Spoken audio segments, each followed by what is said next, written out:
Hi friends, and welcome back to my channel. Today we are making cream cheese frosting, and this is the one that I use for cakes. The recipe that I will be sharing with you is a double recipe because I'm using it on a sheet cake.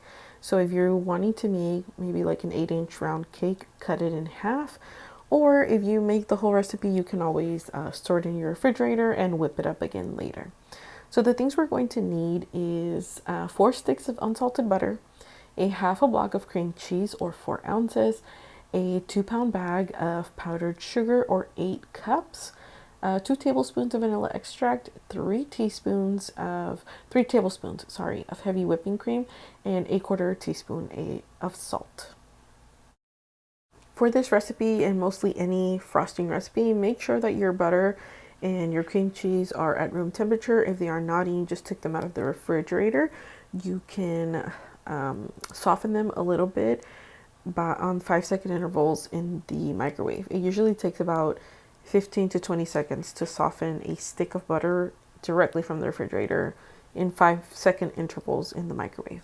So let's get started. Into a bowl, I'm going to go ahead and place in my 4 sticks of unsalted butter and half of that block of cream cheese, and I'm going to mix until both of these incorporate and they get a little bit creamy, and you'll see and notice that the butter will start to lose its yellow color and become a little bit more white and bright.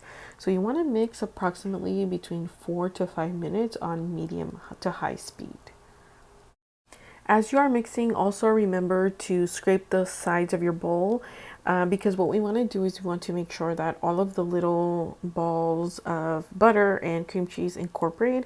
If you don't do this, sometimes at the end when you're done or you think you're done with your buttercream, what you'll see is that it has a lot of little lumps, and that's usually the cream cheese that did not get a chance to dissolve and incorporate with the butter. So make sure you do that.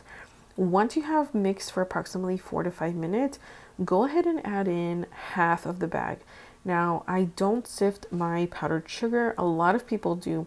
If you would like to sift it, you can definitely do that. I don't. I just basically cut off the tip of the top of the bag and just pour in half of it. In this step, I'm also going to go ahead and add in my heavy whipping cream and my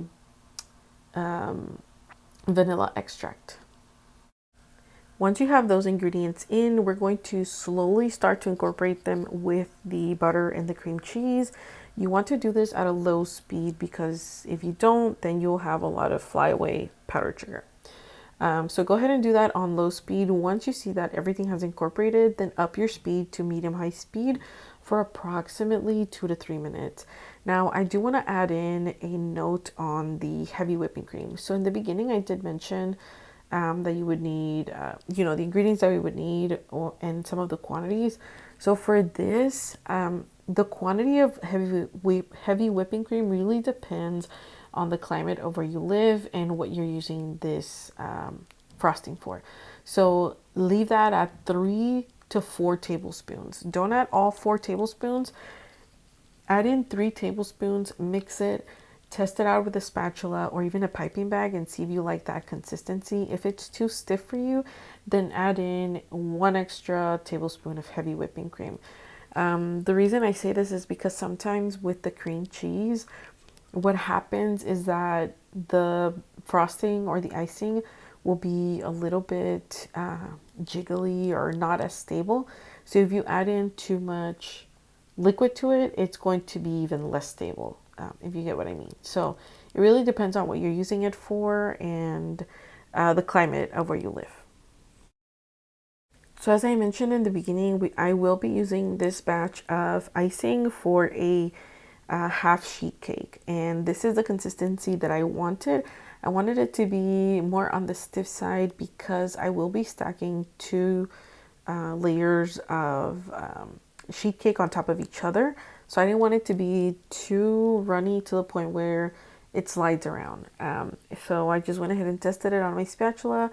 I felt like with 3 tablespoons of heavy whipping cream, my icing was perfect.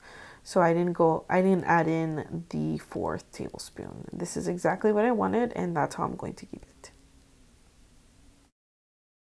I also want to add a note in as far as storing this type of icing or frosting, unless you're making your frosting with vegetable shortening with which is shelf stable, these frostings have to be refrigerated. So anytime you frost a cake or cupcakes with this frosting, especially since it has cream cheese, make sure that you refrigerate that item up until maybe 30 minutes before it has to be served. Usually for things like this, for example, like if I'm going to decorate a cake with buttercream frosting and it's at my house, what I'll do is I'll make a display cake, and I'll also link a video to my display cake or fake cake tutorial so you can have that. And what I'll do is I'll store the actual cake in the refrigerator until up to 30 minutes before we're going to cut it, so that people can have opportunities to take pictures with the cake. If it is an indoor event, then I'm more lenient to displaying it like kind of like in a dessert table, sort of, depending on how long the event is, and it will hold up a little bit more. But since I do live in Texas, a lot of my cakes will not hold up, especially in the summer. So that's why I create display cakes. So anyway, as far as storing this cream cheese icing and frosting, you also have to look at the best buy dates or like the expiration dates of the products that you use, because that is going to determine how long you can keep this in the refrigerator.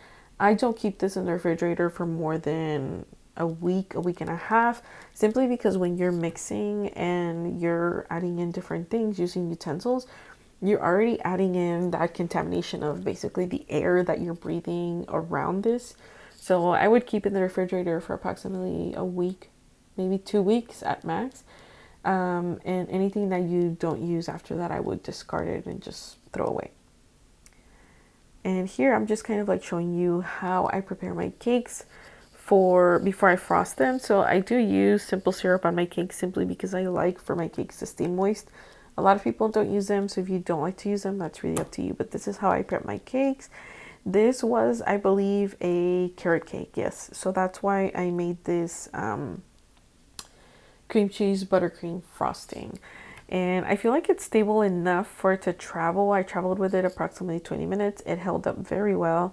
I did store this in the refrigerator for a whole day before I traveled with it. So that's also a note to keep in case you're traveling with cakes or your clients are traveling with cakes. Always make sure that the cakes that you are traveling with are cold. Some people freeze them. So if you're able to and you would like to do that, because I feel like it's a little bit safer than just traveling with a cake that you just frosted, because there's a potential of it slipping and sliding even if it's on a box. And at this point I'm just kind of adding in the final coat of icing. I personally don't like a lot of frosting or icing on my cake. I like a very thin layer, but if you do like more icing and you're doing this on a sheet cake, definitely maybe double the recipe so that you can have a thicker coating. I personally don't like it, so that's why I just use this amount. And I'm just going to go ahead and pipe a border here, and I did go ahead and add in some macarons that I purchased from Walmart, and I feel like it looked so cute. Let me know what you think. Thank you so much for watching my video, for watching this tutorial. If you do have any questions, leave them in the comments down below. Don't forget to follow me, subscribe to my channel, share this video, comment your questions, and I'll talk to you next time. Bye.